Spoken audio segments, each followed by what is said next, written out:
السلام علیکم معزز ناظرین۔ پرانے وقتوں کی بات ہے، کسی گاؤں میں ایک قصاب رہتا تھا۔ وہ رات کے وقت جا کر جانور ذبح کیا کرتا تھا اور دل کو اپنی دکان پر لا کر گوشت بیچا کرتا تھا۔ جب وہ جانور ذبح کرتا تو اس کے کپڑوں پر خون لگ جاتا۔ وہ گھر آ کر خون آلودہ کپڑے بدل لیتا۔ ایک رات حسب معمول جب وہ واپس آ رہا تھا تو راستے میں ایک آدمی شور مچاتا ہوا آیا اور اس نے قصاب کو پکڑ لیا۔ جب پکڑ لیا تو قصاب نے دیکھا کہ اس آدمی کے جسم سے خون بہہ رہا ہے۔ یہ منظر دیکھ کر قصاب حیران ہوا۔ اتنے میں اس آدمی کی جان نکل گئی۔ قصاب نے دیکھا کہ اس آدمی کے جسم میں خنجر تھا۔ اب جو قتل کرنے والا تھا وہ بھاگ گیا اور مقتول نے اندھیرے میں سمجھا کہ اس قصاب نے مجھ کو قتل کیا ہے۔ اتنے میں وہ آدمی مر گیا اور لوگ ادھر ادھر سے اکٹھے ہو گئے۔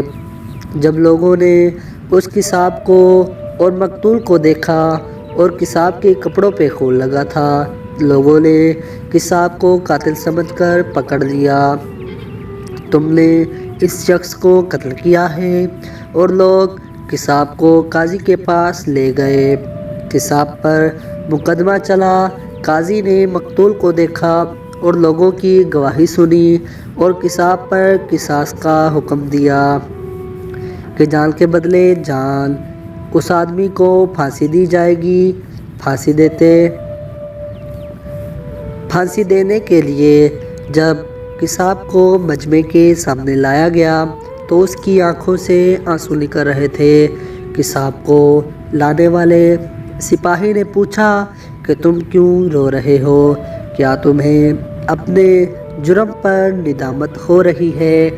قصاب نے کہا، ہاں، ندامت تو ہو رہی ہے، پر میں اس بندے کا قاتل نہیں ہوں جس کے قتل کی مجھے سزا دی جا رہی ہے، میں کسی اور کا قاتل ہوں۔ تو سپاہی نے پوچھا کہ آخر تمہاری کہانی کیا ہے، مجھے بتاؤ۔ تو قصاب نے اپنا سارا قصہ سنایا۔ اس نے بتایا کہ 20 سال پہلے میں کشتی چلاتا تھا۔ ایک بہت بڑا دریا تھا۔ دریا کے ایک کنارے سے لوگوں کو دوسرے کنارے تک پہنچاتا تھا۔ ایک دن میری کشتی میں ایک عورت اور اس کی بیٹی سوار ہوئے۔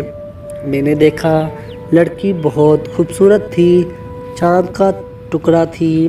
میرا دل اس لڑکی پر فریفتہ ہو گیا۔ میں نے لڑکی سے اشارے میں بات کی اور اس لڑکی نے بھی اشارے میں بات کی، یہاں تک کہ ہم میں ایک تعلق بن گیا۔ لڑکی نے کہا کہ میں نکاح کے بغیر تمہارے پاس نہیں آ سکتی۔ اگر تمہیں مجھ سے محبت ہے تو میرے والدین سے بات کرو۔ میں نے اس کے ماں باپ سے رشتے کی بات کی تو انہوں نے کہا، ہماری بیٹی خوبصورت ہے، نیک ہے، تمہارے پاس نہ علم ہے نہ پیسہ ہے، نہ تم نیک ہو، تم میں بہت سی خامیاں ہیں، لہٰذا ہم تمہارے ساتھ اپنی بیٹی کا رشتہ نہیں کر سکتے۔ میں بہت مایوس ہوا اور اسی مایوسی میں 2 سال گزر گئے۔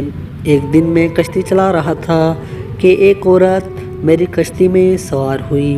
اس کے ساتھ اس کا ایک بچہ بھی تھا۔ میں نے غور سے دیکھا تو یہ وہی لڑکی تھی جس سے میں محبت کرتا تھا، جس کی محبت میں میں پاگل تھا، جس کی محبت میں 2 سال میں نے غم میں گزار دیے۔ میں نے اس سے بات کرنا شروع کی۔ اس نے کہا، دیکھو، میں تم سے بات نہیں کر سکتی، اب میری شادی ہو چکی ہے اور میں کسی کی امانت ہوں، خیانت نہیں کر سکتی، تم مجھ سے بات نہ کرو۔ میں نے اسے باتوں سے بہت مائل کیا مگر وہ بت بن کر بیٹھی تھی، کوئی جواب نہ دیا۔ میرے دل میں گناہ کا خیال آیا۔ میں نے اس سے کہا، میرے قریب آؤ، مجھے اپنی خواہش پوری کرنی ہے۔ تو اس نے کہا کہ تم اللہ سے ڈرو، میں کسی کی امانت ہوں، میں ایسا نہیں کر سکتی، مگر میرے اوپر درندگی سوار تھی۔ میں نے اس کا بیٹا اس سے چھین لیا اور کہا کہ اگر تم نے میری خواہش پوری نہ کی تو میں تمہارے بیٹے کو پانی میں پھینک دوں گا۔ اس نے میری بہت منتیں کیں کہ ایسا نہ کرو۔ میں نے اس کے بچے کو پانی میں سر کی طرف سے ڈبویا، وہ پھر بھی نہ مانی۔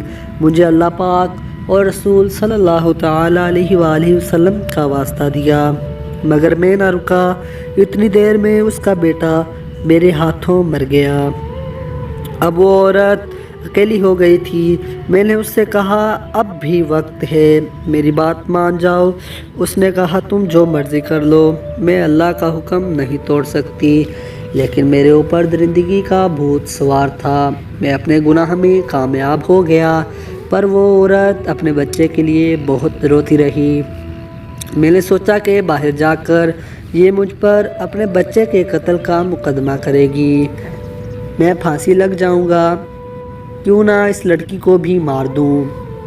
میں نے اپنا گناہ چھپانے کے لیے اس عورت کو بھی مار کر پانی میں پھینک دیا۔ میں نے 20 سال پہلے اس ماں بیٹے کو قتل کیا تھا۔ ڈر کے مارے میں نے کشتی کا کام چھوڑ دیا اور قصاب کا پیشہ اختیار کر لیا، مگر اللہ پاک کی لاٹھی بے آواز ہوتی ہے۔ آج 20 سال گزر جانے کے بعد بظاہر میں بے قصور ہوں۔ اس آدمی کو قتل میں نے نہیں کیا، مگر اس قتل کے بدلے میں اللہ تعالیٰ نے مجھے پھانسی کے تختے پر لا کھڑا کیا۔ سچ ہے کہ اللہ پاک کی لاٹھی بے آواز ہوتی ہے۔